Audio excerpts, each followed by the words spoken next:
Bonjour à tous et bienvenue dans votre rendez-vous de la mi-journée. Aujourd'hui, j'ai le plaisir de recevoir Ilana Gritsevski. Bonjour, hello. Mais aussi Daniel Lifshitz. Bonjour, hello.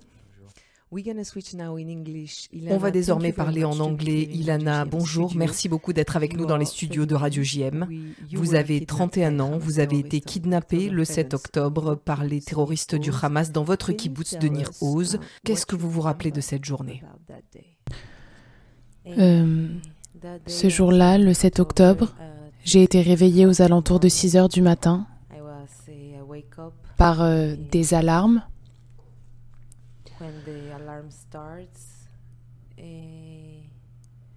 J'ai couru dans l'abri, j'ai réveillé Matan. Matan est votre petit ami. Oui, Matan est mon petit ami. J'ai réveillé Matan et je lui ai dit « Réveille-toi, il se passe quelque chose, ce n'est pas habituel. » Puis, nous avons fermé à clé notre abri. On sentait que ça courait partout dans le kibbutz Nir Oz. En fait, les terroristes allaient de maison en maison. C'était la roulette russe. Nous attendions notre tour. Ils sont arrivés dans notre maison. Ils poussaient, écrasaient, tiraient de partout. Matan tenait la poignée de la porte de l'abri jusqu'à ce qu'il n'y arrive plus.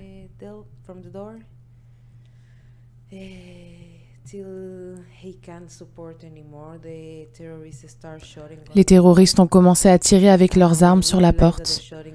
Quand nous avons réalisé que les balles traversaient la porte, Matan a tiré. Il m'a dit « Ouvre la fenêtre, vérifie qu'il n'y a personne et saute. » C'est ce que nous avons fait. Nous avons sauté tous les deux et nous avons commencé à courir. Nous sommes arrivés à l'arrière du porche de nos voisines, Galit et Judith. Et là, je vois qu'il y a tous les terroristes. Le kibbutz est en feu. Matan a couru de l'autre côté, il m'a dit « Viens ». Je lui ai répondu « Je ne peux pas, je suis tétanisée ». Je me suis cachée derrière une armoire jusqu'à ce que les terroristes me trouvent. C'est la dernière fois que j'ai vu Matan, quand on courait dans des directions différentes.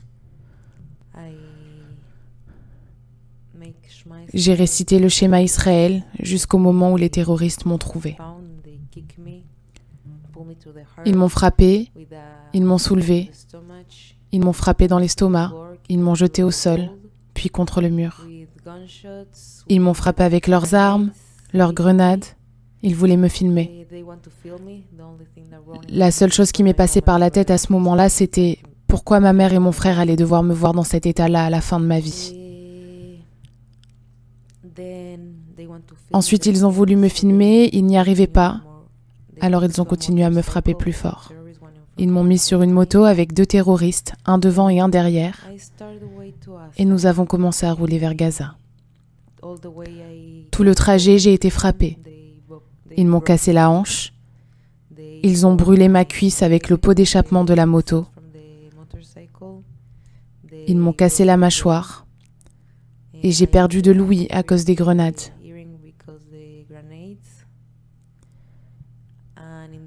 À mi-chemin, j'ai subi des abus sexuels.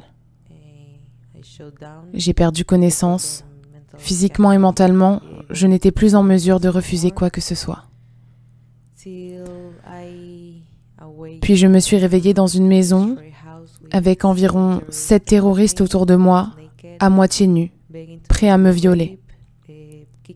Ils me frappaient, me jetaient de l'eau au visage, puis me frappaient à nouveau. Je les ai suppliés, je leur ai dit que j'avais mes règles. C'est ce qui m'a sauvée. Je n'aurais jamais cru un jour être sauvée grâce à mes règles. Puis ils m'ont jeté un costume arabe, m'ont mise dans une voiture avec les 7 terroristes et ils m'ont dit « Bienvenue à Gaza, dans ta nouvelle vie ». Qu'avez-vous ressenti à ce moment-là ? Avez-vous ressenti que la mort était proche ? Je pensais que la mort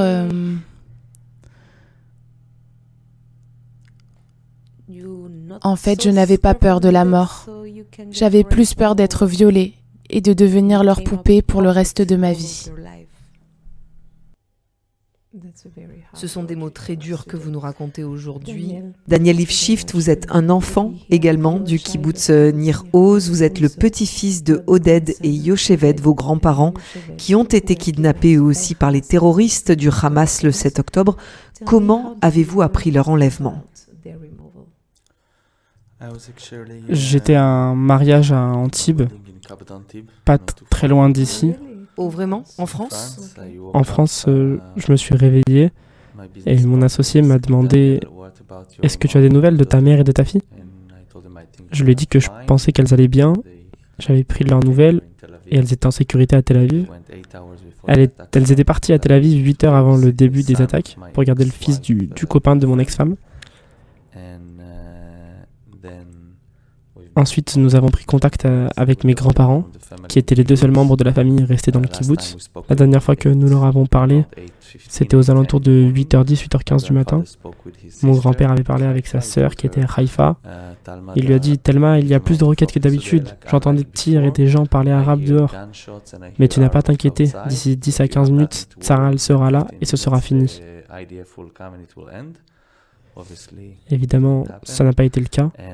Nous n'avons plus de contact avec eux à partir de 8h30 après cet appel.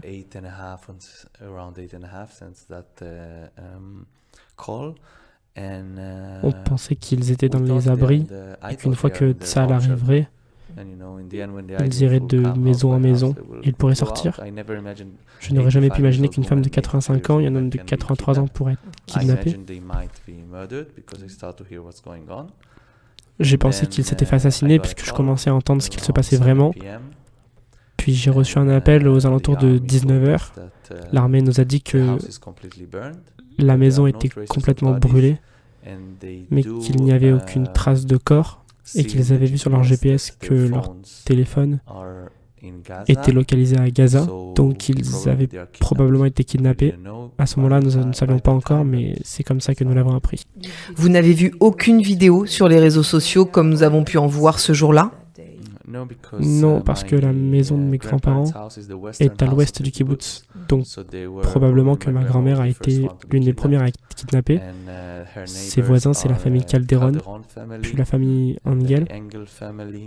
Et quand vous voyez la vidéo du fils d'Ofer Calderon en train de se faire kidnapper, quand il le soulève, c'était quelques heures après que ma grand-mère avait déjà été enlevée, donc il n'y a pas eu de vidéo de cette partie du kibbutz.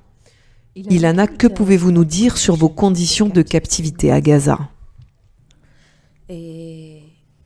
Au début, j'étais dans une maison. Et dans cette maison, dans une famille de Gazaouis ?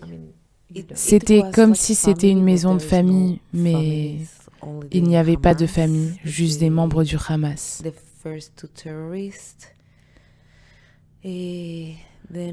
Après une semaine, nous avons dû partir au milieu de la nuit parce que Tsahal allait bombarder le bâtiment.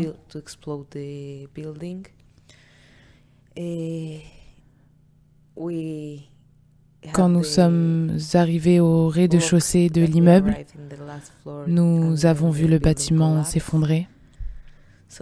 Donc le terroriste m'a tiré par la main et nous avons commencé à marcher dans les rues de Gaza, et ce pendant 10 heures.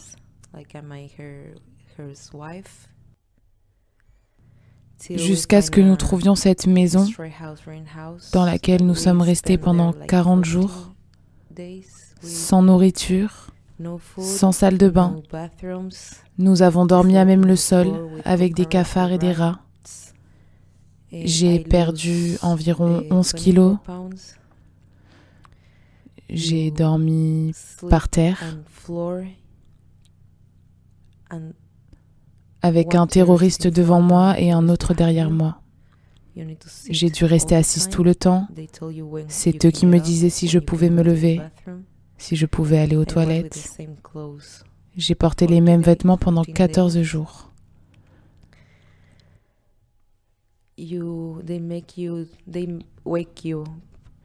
Ils m'ont réveillée à 2 heures du matin, à minuit, pour m'interroger.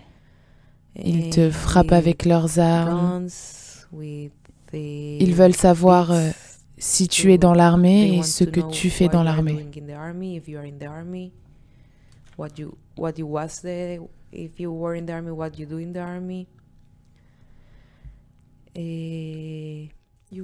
Vous étiez toute seule à ce moment-là? En interrogation, oui. Seule avec 2 ou 3 ou 4 terroristes du Hamas.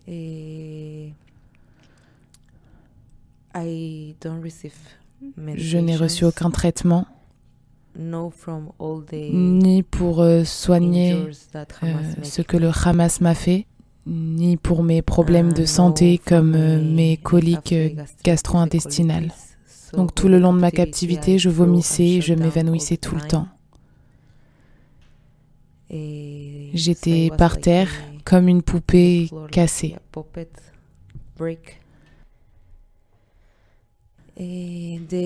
Après, ils sont venus me dire que j'allais être relâchée. Comment avez-vous appris votre libération? Ils m'ont d'abord dit que ce n'était pas vrai. Ils m'ont emmenée à l'hôpital, mais pas pour me donner des médicaments. Ils m'ont enfermée dans une chambre avec d'autres otages. Ils nous ont dit qu'on devait nous enfermer, même si quelqu'un essayait d'ouvrir. On ne pouvait pas aller aux toilettes, on devait faire nos besoins devant tout le monde dans la poubelle. S'ils ne venaient pas, nous n'avions ni nourriture ni eau.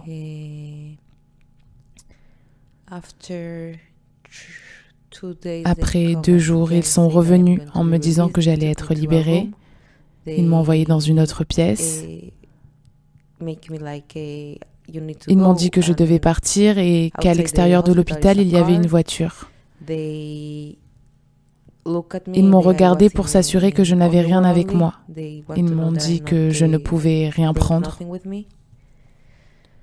Je suis montée dans la voiture. Le terroriste s'est retourné vers moi en souriant. Et il m'a dit que je n'allais pas être libérée, mais que j'allais aller dans un tunnel. Quand on est arrivé au tunnel, il a fallu descendre par les escaliers de secours sur environ 30 mètres. On ne voyait rien, on ne pouvait pas respirer. C'était très humide. Dryness or humidity? Ovish.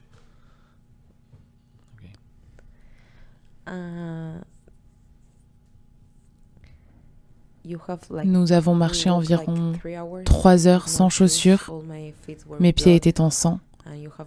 Vous savez, quand un terroriste armé est devant vous, peu importe ce que vous voulez dire, vous devez continuer de marcher. Ensuite, nous sommes arrivés dans une toute petite pièce avec beaucoup d'insectes. Et nous sommes restés là pendant 3 heures jusqu'à ce qu'ils nous emmènent dans une autre salle avec d'autres otages. C'est là que j'ai rencontré David Cugno et Ethan Oren, qui sont encore en captivité. Mais j'ai aussi rencontré Ofer Calderon, qui m'a dit que Matan était là, dans une des pièces de ce tunnel. J'ai donc supplié les terroristes de me laisser le voir. Ça n'est pas arrivé.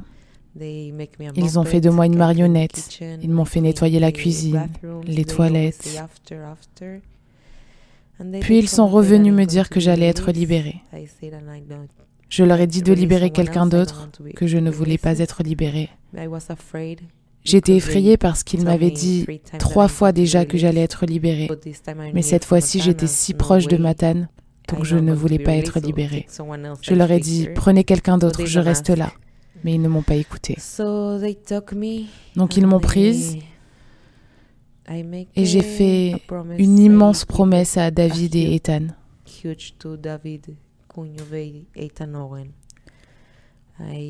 Je leur ai dit que je ferais tout ce qui est en mon pouvoir pour les ramener à la maison. Et je leur ai demandé, s'ils voyaient Matan, de lui dire que j'étais libre et que j'allais me battre et faire tout ce que je peux pour les ramener vivants.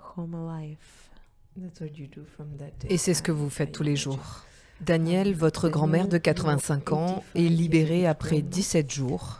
Dans quel état d'esprit l'avez-vous retrouvée et que vous a-t-elle raconté à propos de sa captivité, à propos de ce moment terrible?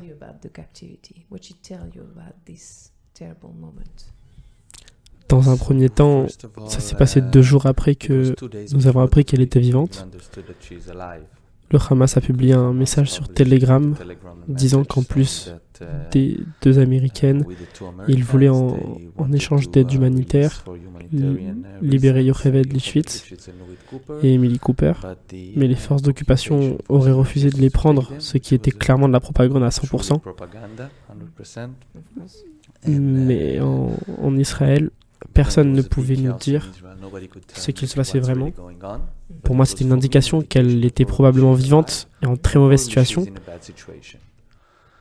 2 jours après, dans l'après-midi, j'ai entendu qu'elle allait supposément être libérée dans la soirée, mais qu'il n'y avait pas encore d'annonce officielle. Mais c'est ce qu'ils ont dit et qu'elle était dans de très mauvaises conditions. Quand elle a été libérée, pour moi, ça a été un sentiment de joie incroyable, vraiment, comme si Dieu avait décidé de transférer quelqu'un des enfers vers le paradis, la ramener ici depuis le monde des morts. J'étais choqué quand je l'ai vue. Elle était si petite, si maigre, comme si elle avait rétréci. Elle a perdu quasiment 10 kilos en 17 jours. Et elle nous a tout raconté parce que son moyen de survivre, c'était de se souvenir de tout. Quand elle a été kidnappée, elle s'est dit « Je vais écrire un journal dans mon esprit. Et quand je reviendrai, si je reviens, je serai capable de dire au Shin Bet et aux services de sécurité tout ce qu'il s'est passé. » Et les services de sécurité ont dit qu'ils n'avaient jamais vu un otage qui leur a donné autant d'informations sur des choses qu'ils ignoraient. Parce qu'ils ignoraient ce qu'il se passait là-bas, 40 mètres sous terre dans les tunnels. Elle nous a dit qu'il y avait environ 855 terroristes infiltrés dans leur maison. Mon grand-père s'est levé, il a dit à ma grand-mère « c'est la guerre ». Il a tenu la poignée de l'abri, ils ont jeté 5 grenades devant la porte de l'abri qui l'ont blessé. Ils ont ouvert la porte, ils ont tiré ma grand-mère du lit, mon grand-père était blessé, ils les ont ramenés dans la maison, ils ont porté ma grand-mère dans un tapis, puis ils les ont emmenés à l'arrière de leur habitation, là où mon grand-père avait un jardin de cactus incroyable qu'il cultivait depuis 64 ans. Ils l'ont mis sur le ventre sur une moto, jambes à l'arrière, la tête la première par terre. Et la dernière chose qu'elle a vue, c'était mon grand-père sur le dos, rempli de sang et inconscient. Et à ce moment-là, elle a cru qu'il l'avait été assassiné. Mais en fait, il avait des problèmes avec sa tension artérielle. Nous avons compris après qu'il a survécu. Ils l'ont pris sur la moto. Elle a dit que le moment le plus dur, ça n'était pas de voir les bombes saccagées, les champs le long du kibbutz, juste à 1,5 km devant Irbet Hazar, le premier village. Le moment le plus difficile était de penser à ce qui était en train de se passer pour les autres personnes du kibbutz. Il y a des familles dans ce tout petit kibbutz, 400 personnes. Je dis que c'est comme le monde juif. On est un petit monde, vous savez, avec une grande mishpara et c'est Nir Oz. 117 sur 400 ont été kidnappés et assassinés. Et c'est sa famille, pour elle, chacun d'entre eux. Ensuite, son plus gros chagrin, c'est quand elle a passé la frontière de Gaza. Il y avait des Gazaouis qui l'a frappé avec des bâtons. Ils ont quasiment cassé ses poignets. Ils lui ont arraché ses bagues de ses doigts et son collier de son cou. Et ensuite, ils l'ont mise dans un tunnel. Dans le tunnel, elle a marché pendant 5 à 6 heures. Elle a dit que c'était extrêmement humide, étroit. C'était très dur de marcher. Elle a l'habitude de marcher avec des chaussures spéciales. Et là, elle a dû marcher pieds nus pendant 5 ou 6 heures et sans se reposer. Elle est descendue 40 mètres plus bas. Et le moment le plus choquant a été quand elle est rentrée. Là, elle allait être gardée. Il y avait plusieurs pièces, des flotteurs, tout était prêt là-bas.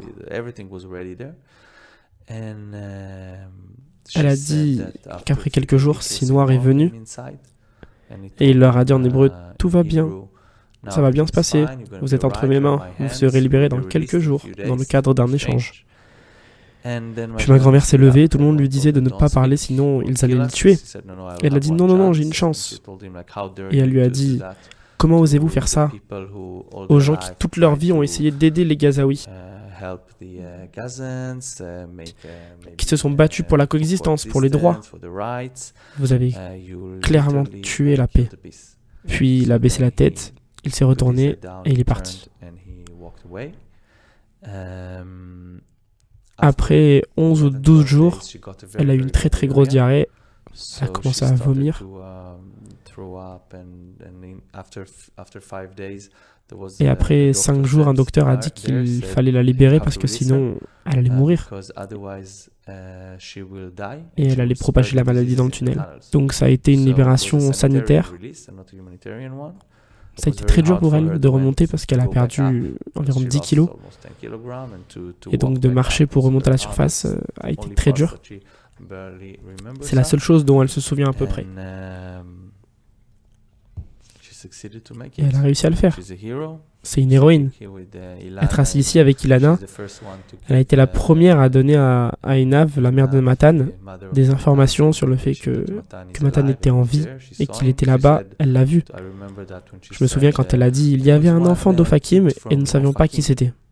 Ensuite, nous avons compris. Oui, nous comprenons le lien.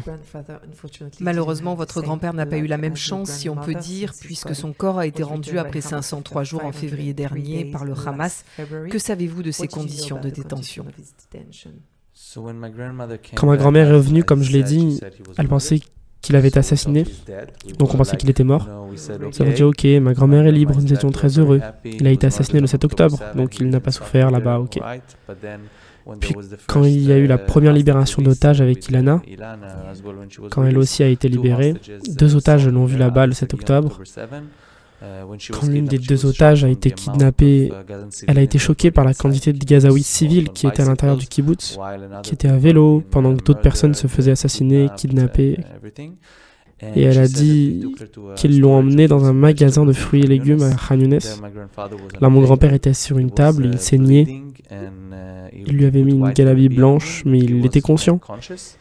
Et elle a dit qu'il était très inquiet pour ma grand-mère. Il a demandé, est-ce que vous l'avez vu? Yocheved, vous l'avez vu? Et elle a dit qu'ils enlevaient des balles de sa main. Puis ils l'ont déplacé dans un appartement où il était avec Hana Katsir. Il l'a beaucoup aidé. Il lui changeait les couches. Il lui a donné à manger. Je ne sais pas comment il a survécu 20 jours parce qu'il n'avait aucun médicament. Et je pense qu'il a su que ma grand-mère a été libérée. Parce qu'elle a été libérée le 23 octobre. Et nous savons qu'il est décédé le 26 octobre. Hana nous a dit que les terroristes l'ont sorti. Puis ils sont descendus en bas du bâtiment. Et ils se sont fait tuer. Il n'y a aucune information sur ce qu'il s'est passé avec lui. Il y a eu une coupure d'information à partir du 20 octobre et jusqu'à la veille de sa libération dans un cercueil rendu dans le cadre du pire convoi d'otages libérés de toute l'histoire du monde. Je rappelle qu'il s'agit du seul bébé, du seul arrière-grand-père qui ont été retenus en otage. Ça n'est jamais arrivé auparavant, nulle part ailleurs. Et ça a été si puissant, si fort émotionnellement, quand ce convoi est passé à la jonction de Reim, les larmes avaient le goût de la mer de Galilée, les larmes de tout un peuple. Mais nous avons vu ce qu'était l'ADN d'Israël, l'ADN du peuple juif, de vouloir ramener tout le monde à la maison. Les vivants, comme les morts, sont tous aussi importants pour la famille, pour les âmes de tout le monde. Bien sûr. Ilana, aujourd'hui, la guerre se poursuit à Gaza. Votre petite amie est encore là-bas. Quel est votre état d'esprit en ce moment? Je fais tout ce que je peux. On sait que Matan est là-bas. Les dernières informations que nous avons sur Matan est la date de la libération d'Alexander. Maintenant, nous savons qu'il est tout seul.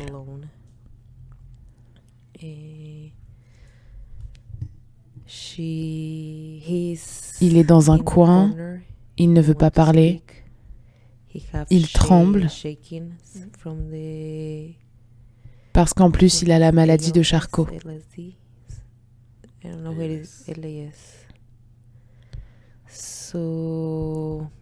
Il y a 3 semaines, le Hamas a envoyé une photo de Matan qui reçoit des perfusions.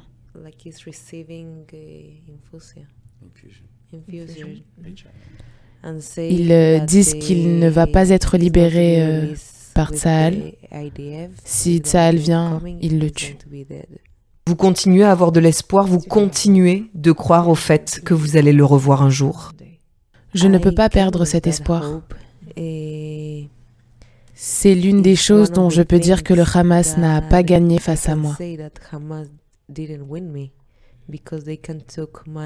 Parce qu'ils ne peuvent pas prendre ma foi, mon espoir. Personne ne peut me prendre ça. Et je crois que nous allons ramener Matan et les 49 autres otages. Et nous allons ramener nos soldats à la maison. Parce que la seule chose que nous pouvons ramener, ce sont tous nos otages.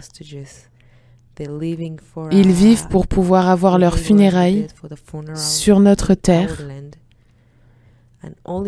Et le seul moyen, c'est qu'ils soient ramenés par nos soldats. En tant que pays, en tant que grande famille juive, nous serons capables de recommencer et de réparer ce qui a été détruit. Donc, j'aurai toujours l'espoir et la foi. Dernière question pour vous, Daniel. Vous êtes à Marseille pour un événement organisé par le Keren HaYesod. Pourquoi est-ce important pour vous de raconter ces histoires au monde? Dans un premier temps, j'aimerais remercier toute la communauté juive ici et en France en général, quand j'ai été coincé ici parce que je suis arrivé 3 heures avant le début des attaques iraniennes. J'ai vu une magnifique communauté qui aide tous les gens qui sont ici. Tellement d'Israéliens et de Juifs de la communauté ont aidé. C'est incroyable de voir à quel point nous sommes puissants et la diaspora juive quand il y a des Israéliens à l'étranger. Et c'est important d'appeler à la sensibilisation. Il faut venir en Israël, il faut visiter les lieux, voir ce qu'il s'est passé. C'est aussi important que ce qu'il s'est passé durant la Shoah.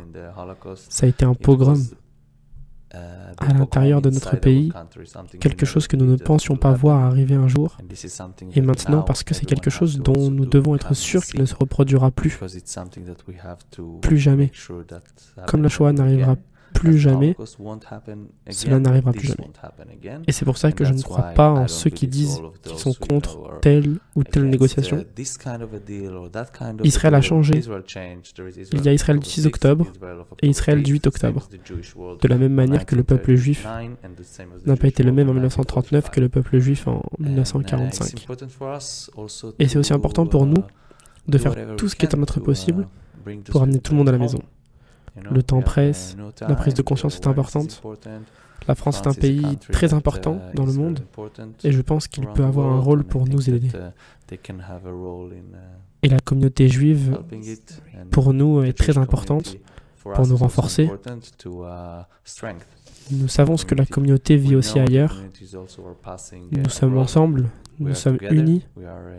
Et ce n'est pas une compétition dans la souffrance, mais les otages souffrent énormément. Vous l'avez entendu avec Ilana, et nous sommes venus porter ce message. Thank you very much, Daniel. Thank you very much, Ilana, for this talk. It's very important for the Jewish community in Marseille to hear about this story. Thanks a lot. Thank you. Merci beaucoup.